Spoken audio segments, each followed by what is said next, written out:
देख रहे हैं कोली न्यूज। राष्ट्र प्रेरणा स्थल का उद्घाटन 25 दिसंबर 2025 को लखनऊ में पूर्व प्रधानमंत्री अटल बिहारी वाजपेयी जी की 101वीं जयंती पर प्रधानमंत्री नरेंद्र मोदी जी ने राष्ट्र प्रेरणा स्थल का उद्घाटन किया। यह स्थल डॉक्टर श्यामा प्रसाद मुखर्जी, पंडित दीनदयाल उपाध्याय और अटल बिहारी वाजपेयी को समर्पित है, जिसमें इन तीनों महान विभूतियों की 65 फीट ऊंची कांस्य प्रतिमाएं और एक कमल का आकार आधुनिक संग्रहालय का 65 एकड़ जमीन पर फैला हुआ है और लगभग 230 करोड़ रुपए की ये लागत से बना हुआ है। पीएम मोदी ने क्या कहा है उद्घाटन के बाद जनसभा को संबोधित करते हुए, वो हम आपको बिंदुवार बिंदुवार बताएंगे। तो सबसे पहले आप उनकी ये जनसभा को सुनिए।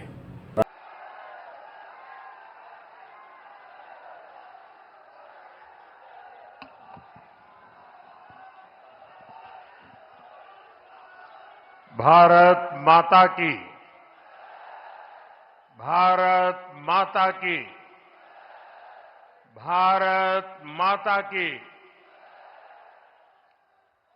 उत्तर प्रदेश की राज्यपाल आनंदीबेन पटेल,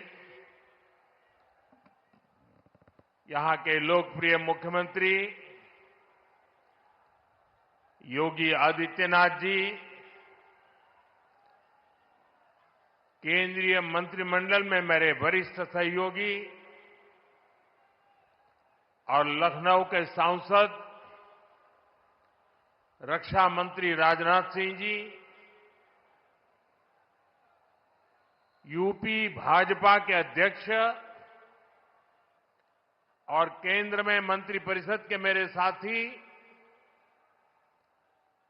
श्रीमान पंकज चौधरी जी, प्रदेश सरकार के उप मुख्यमंत्री केशव प्रसाद मौर्य, ब्रजेश पाठक, उपस्थित अन्य मंत्रीगण, जनप्रतिनिधिगण, देवी और सज्जनों, आज लखनऊ की ये भूमि एक नई प्रेरणा की साक्षी बन रही है। इसकी विस्तार से चर्चा करने से पहले मैं देश और दुनिया को क्रिसमस की शुभकामनाएं देता हूं। भारत में भी करोड़ों ईसाई परिवार आज उत्सव मना रहे हैं। क्रिसमस का ये उत्सव सभी के जीवन में खुशियां लाए,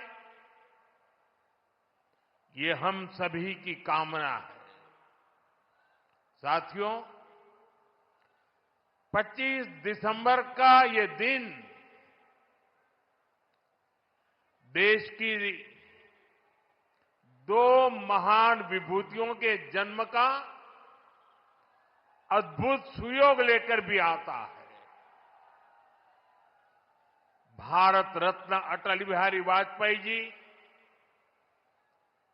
भारत रत्न महामना मदन मोहन मालवीय जी, इन दोनों महापुरुषों ने भारत की अस्मिता, एकता और गौरव की रक्षा की और राष्ट्र निर्माण में अपनी अमिट छाप छोड़ी। साथियों, आज 25 दिसंबर को ही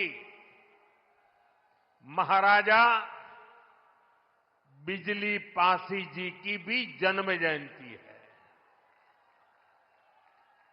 लखनऊ का प्रसिद्ध बिजली पासी किला यहां से अधिक दूर नहीं है। महाराजा बिजली पासी ने वीरता, सुशासन और समावेश की जो विरासत छोड़ी उसको हमारे पासी समाज ने गौरव के साथ आगे बढ़ाया है। ये भी संयोग ही है कि अटल जी ने ही वर्ष 2000 में महाराजा बिजली पासी के सम्मान में डाक टिकट जारी किया था। साथियों, आज इस पावन दिन मैं महामना मालवीय जी, अटल जी और महाराजा बिजली पासी को श्रद्धापूर्वक नमन करता हूं, उनका वंदन करता हूं। साथियों, थोड़ी देर पहले मुझे यहां राष्ट्र प्रेरणा स्थल का लोकार्पण करने का सौभाग्य मिला है। ये राष्ट्र प्रेरणा स्थल उस सोच का प्रतीक है जिसने भारत को आत्मसम्मान, एकता और सेवा का मार्ग दिखाया है। डॉक्टर श्यामा प्रसाद मुखर्जी, पंडित दीनदयाल उपाध्याय जी और अटल बिहारी वाजपेयी जी, इनकी विशाल प्रतिमाएं जितनी ऊंची है, इनसे मिलने वाली प्रेरणाएं उससे भी अधिक बुलंद है। अटल जी ने लिखा था, नीरवता से मुखरित मधुबन, परहित अर्पित अपना तन मन, जीवन को शत शत आहुति में जलना होगा, गलना होगा, कदम मिलाकर चलना होगा। ये राष्ट्र प्रेरणा स्थल हमें संदेश देता है कि हमारा हर कदम, हर पग, हर प्रयास राष्ट्र निर्माण के लिए समर्पित हो। सबका प्रयास ही विकसित भारत के संकल्प को सिद्ध करेगा। मैं लखनऊ को, उत्तर प्रदेश को, पूरे देश को इस आधुनिक प्रेरणा स्थली की बधाई देता हूं। और जैसा अभी बताया गया और वीडियो में भी दिखाया गया कि जिस जमीन पर यह प्रेरणा स्थल बना है, उसकी 30 एकड़ से ज्यादा जमीन पर कई दशकों से कूड़े कचरे का पहाड़ जमा हुआ था। पिछले 3 वर्ष में इसे पूरी तरह खत्म किया गया है। इस प्रोजेक्ट से जुड़े सभी श्रमिकों, कारीगरों, योजनाकारों, योगी जी की और उनकी पूरी टीम को भी मैं बहुत बहुत बधाई देता हूं। साथियों, डॉक्टर श्यामा प्रसाद मुखर्जी ने देश को दिशा देने में निर्णायक भूमिका निभाई है। ये डॉक्टर मुखर्जी ही थे जिन्होंने भारत में 2 विधान, 2 निशान और 2 प्रधान के विधान को खारिज कर दिया था। आजादी के बाद भी जम्मू कश्मीर में ये व्यवस्था भारत की अखंडता के लिए बहुत बड़ी चुनौती थी। भाजपा को गर्व है कि हमारी सरकार को आर्टिकल 370 की दीवार गिराने का अवसर मिला। आज भारत का संविधान जम्मू कश्मीर में भी पूरी तरह लागू है। साथियों, स्वतंत्र भारत के पहले उद्योग मंत्री के रूप में डॉक्टर मुखर्जी ने भारत में आर्थिक आत्मनिर्भरता की नींव रखी थी। उन्होंने देश को पहली औद्योगिक नीति दी थी, यानी भारत में औद्योगिकरण की बुनियाद रखी थी। आज आत्मनिर्भरता के उसी मंत्र को हम नई बुलंदी दे रहे हैं। मेड इन इंडिया सामान आज दुनिया भर में पहुंच रहा है। यहां यूपी में ही देखिए, एक तरफ एक जनपद एक उत्पाद का इतना बड़ा अभियान चल रहा है। छोटे छोटे उद्योगों, छोटी छोटी इकाइयों का सामर्थ्य बढ़ रहा है। दूसरी तरफ यूपी में बहुत बड़ा डिफेंस कॉरिडोर बन रहा है। ऑपरेशन सिंदूर में दुनिया ने जिस ब्रह्मोस मिसाइल का जलवा देखा, वो अब लखनऊ में बन रही है। वो दिन दूर नहीं जब यूपी का डिफेंस कॉरिडोर दुनिया भर में डिफेंस मैन्युफैक्चरिंग के लिए जाना जाएगा। साथियों, दशकों पहले पंडित दीनदयाल उपाध्याय जी ने अंत्योदय का एक सपना देखा था। वे मानते थे कि भारत की प्रगति का पैमाना अंतिम पंक्ति में खड़े अंतिम व्यक्ति के चेहरे की मुस्कान से मापा जाएगा। दीनदयाल जी ने एकात्म मानववाद का दर्शन भी दिया, जहां शरीर, मन, बुद्धि और आत्मा सबका विकास हो। दीनदयाल जी के सपने को मोदी ने अपना संकल्प बनाया है।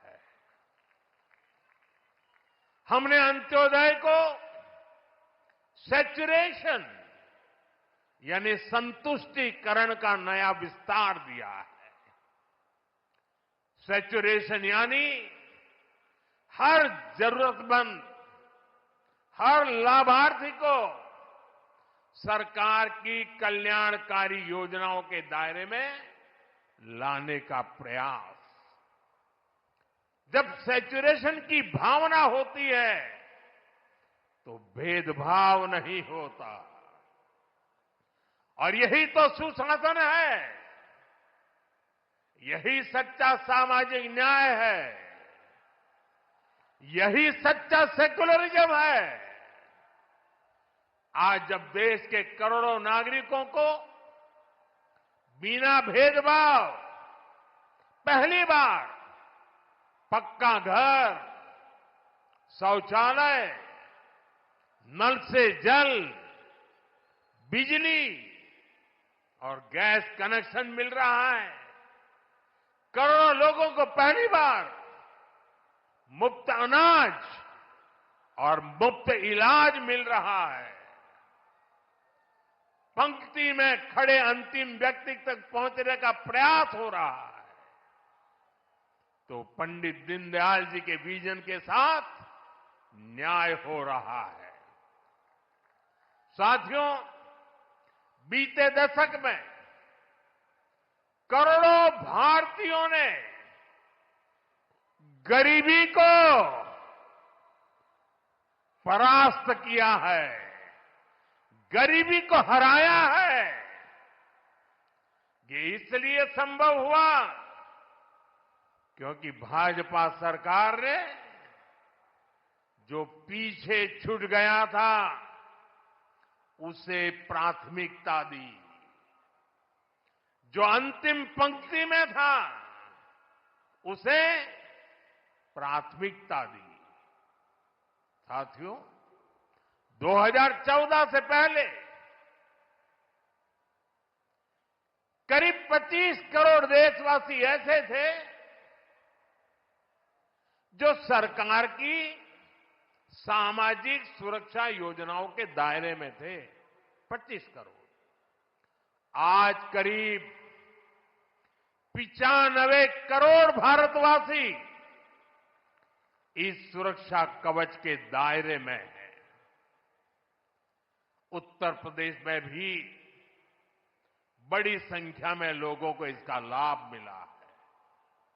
मैं आपको एक और उदाहरण देता हूं। जैसे बैंक खाते सिर्फ कुछ ही लोगों के होते थे, वैसे ही बीमा भी कुछ ही संपन्न लोगों तक सीमित था। हमारी सरकार ने अंतिम व्यक्ति तक बीमा सुरक्षा पहुंचाने का बीड़ा उठाया। इसके लिए प्रधानमंत्री जीवन ज्योति बीमा योजना बनाई। इससे मामूली प्रीमियम पर 2 लाख रुपए का बीमा सुनिश्चित हुआ। आज इस स्कीम से 25 करोड़ से ज्यादा गरीब जुड़े हैं। इसी तरह दुर्घटना बीमा के लिए प्रधानमंत्री सुरक्षा बीमा योजना चल रही है। इससे भी करीब 55 करोड़ गरीब जुड़े हैं। ये वो गरीब देशवासी हैं जो पहले बीमा के बारे में सोच भी नहीं पाते थे। साथियों, आपको जानकर के हैरानी होगी, इन योजनाओं से करीब करीब 25,000 करोड़ रुपए का क्लेम इन छोटे छोटे परिवार के छोटे छोटे जिंदगी के गुजारे करने वाले मेरे सामान्य गरीब परिवारों तक 25,000 करोड़ रुपया का लाभ पहुंचा है। यानी संकट के समय ये पैसा गरीब परिवारों के काम आया है। साथियों, आज अटल जी की जयंती का ये दिन सुशासन के उत्सव का भी दिन है। लंबे समय तक देश में गरीबी हटाओ जैसे नारों को ही गवर्नेंस मान लिया गया था, लेकिन अटल जी ने सही मायने में सुशासन को जमीन पर उतारा। आज डिजिटल पहचान की इतनी चर्चा होती है, इसकी नींव बनाने का काम अटल जी की सरकार ने ही किया था। उस समय जिस विशेष कार्ड के लिए काम शुरू हुआ था, जो आज आधार के रूप में विश्वविख्यात हो चुका है, भारत में टेलीकॉम क्रांति को गति देने का श्रेय भी अटल जी को ही जाता है। उनकी सरकार ने जो टेलीकॉम नीति बनाई, उससे घर घर तक फोन और इंटरनेट पहुंचना आसान हुआ और आज भारत दुनिया में सबसे अधिक मोबाइल और इंटरनेट यूजर वाले देशों में से एक है। साथियों, आज अटल जी जहां होंगे, इस बात से प्रसन्न होंगे कि बीते 11 वर्षों में भारत दुनिया का दूसरा बड़ा मोबाइल फोन निर्माता बन गया है और जिस यूपी से वे सांसद रहे, वो यूपी आज भारत का नंबर 1 मोबाइल मैन्युफैक्चरिंग राज्य बना है। साथियों, कनेक्टिविटी को लेकर अटल जी के विजन ने 21वीं सदी के भारत को शुरुआती मजबूती दी। अटल जी की सरकार के समय ही गांव गांव तक सड़कें पहुंचाने का अभियान शुरू किया गया था। उसी समय स्वर्णिम चतुर्भुज यानी हाईवे के विस्तार पर काम शुरू हुआ था। साथियों, साल 2000 के बाद से प्रधानमंत्री ग्रामीण सड़क योजना के तहत अब तक करीब 8 लाख किलोमीटर सड़कें गांवों में बनी है और इनमें से करीब 4 लाख किलोमीटर ग्रामीण सड़कें पिछले 10-11 साल में बनी है।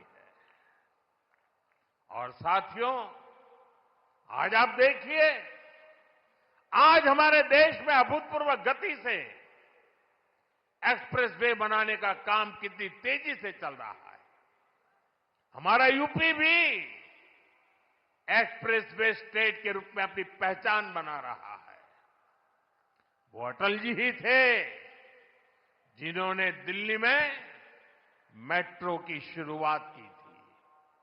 आज देश के 20 से ज्यादा शहरों में मेट्रो नेटवर्क लाखों लोगों का जीवन आसान बना रहा है। भाजपा एनडीए सरकार ने सुशासन की जो विरासत बनाई है, उसे आज भाजपा की केंद्र और राज्य की सरकारें नए आयाम, नया विस्तार दे रही है। साथियों, डॉक्टर मुखर्जी, पंडित दीनदयाल जी, अटल जी, इन 3 महापुरुषों की प्रेरणा, उनके विजनरी कार्य, ये विशाल प्रतिभाएं विकसित भारत का बहुत बड़ा आधार है। आज इनकी प्रतिभाएं हमें नई ऊर्जा से भर रही है। लेकिन हमें यह नहीं भूलना है कि आजादी के बाद भारत में हुए हर अच्छे काम को कैसे एक ही परिवार से जोड़ने की प्रवृत्ति पनपी। किताबें हो, सरकारी योजनाएं हो, सरकारी संस्थान हो, गली, सड़क, चौराहे हो, एक ही परिवार का गौरवगान, एक ही परिवार के नाम, उनकी ही मूर्तियां, यही सब चला। भाजपा ने देश को एक परिवार की बंधक बनी इस पुरानी प्रवृत्ति से भी बाहर निकाला है। हमारी सरकार मां भारती की सेवा करने वाली हर अमर संतान, हर किसी के योगदान को सम्मान दे रही है। मैं कुछ उदाहरण आपको देता हूं। आज नेताजी सुभाष चंद्र बोस की प्रतिमा दिल्ली के कर्तव्य पथ पर है। अंडमान में जिस द्वीप पर नेताजी ने तिरंगा फहराया, आज उसका नाम नेताजी के नाम पर है। साथियों, कोई नहीं भूल सकता कि कैसे बाबा साहब आंबेडकर की विरासत को मिटाने का प्रयास हुआ। दिल्ली में कांग्रेस के शाही परिवार ने यह पाप किया और यहां यूपी में सपा वालों ने भी यही दुस्साहस किया। लेकिन भाजपा ने बाबा साहब की विरासत को मिटने नहीं दिया। आज दिल्ली से लेकर लंदन तक बाबा साहब आंबेडकर के पंचतीर्थ उनकी विरासत का जयघोष कर रहे हैं। साथियों, सरदार वल्लभ भाई पटेल ने सैकड़ों रियासतों में बटे हमारे देश को एक किया था। लेकिन आजादी के बाद उनके काम और उनके कद दोनों को छोटा करने का प्रयास किया गया। ये भाजपा है जिसने सरदार साहब को वो मान सम्मान दिया जिसके वो हकदार थे। भाजपा ने ही सरदार पटेल की विश्व की सबसे ऊंची प्रतिमा बनाई, एकता नगर के रूप में एक प्रेरणा स्थली का निर्माण किया। अब हर साल वहां 31 अक्टूबर को देश राष्ट्रीय एकता दिवस का मुख्य आयोजन करता है। साथियों, हमारे यहां दशकों तक आदिवासियों के योगदान को भी उचित स्थान नहीं दिया गया। हमारी सरकार ने ही भगवान बिरसा मुंडा का भव्य स्मारक बनाया। अभी कुछ सप्ताह पहले ही छत्तीसगढ़ में शहीद वीर नारायण सिंह आदिवासी म्यूजियम का लोकार्पण हुआ है। साथियों, देश भर में ऐसे अनेक उदाहरण हैं। यही उत्तर प्रदेश में ही देखें तो महाराजा सुहेलदेव का स्मारक तब बना जब भाजपा सरकार बनी। यहां निषाद राज और प्रभु श्री राम की मिलन स्थली को अब जाकर के मान सम्मान मिला। राजा महेंद्र प्रताप सिंह से लेकर चौरी चौरा के शहीदों तक मां भारती के सपूतों के योगदान को भाजपा सरकार ने ही पूरी श्रद्धा और विनम्रता से याद किया। साथियों, परिवारवाद की राजनीति की एक विशिष्ट पहचान होती है। यह असुरक्षा से भरी हुई होती है। इसलिए परिवारवादियों के लिए दूसरों की लकीर छोटी करना मजबूरी हो जाता है ताकि उनके परिवार का कद बड़ा दिखे और उनकी दुकान चलती रहे। इसी सोच ने भारत में राजनीतिक छुआछूत का चलन शुरू किया। आप सोचिए, आजाद भारत में अनेक प्रधानमंत्री हुए, लेकिन राजधानी दिल्ली में जो म्यूजियम था उसमें अनेक पूर्व प्रधानमंत्रियों को नजरअंदाज किया गया। इस स्थिति को भी भाजपा ने, एनडीए ने ही बदला है। आज आप दिल्ली जाते हैं तो भव्य प्रधानमंत्री संग्रहालय आपका स्वागत करता है। वहां आजाद भारत के हर प्रधानमंत्री, चाहे कार्यकाल कितना भी छोटा रहा हो, सबको उचित सम्मान और स्थान दिया गया है। साथियों, कांग्रेस और उसके सहयोगियों ने राजनीतिक रूप से भाजपा को हमेशा अछूत बनाए रखा, लेकिन भाजपा के संस्कार हमें सबका सम्मान करना सिखाते हैं। बीते 11 वर्षों में भाजपा सरकार के दौरान, एनडीए सरकार के दौरान नरसिम्हा राव जी और प्रणब बाबू को भारत रत्न दिया गया है। ये हमारी सरकार है जिसने मुलायम सिंह यादव जी और तरुण गोगोई जी जैसे अनेक नेताओं को राष्ट्रीय पुरस्कारों से सम्मानित किया है। कांग्रेस से,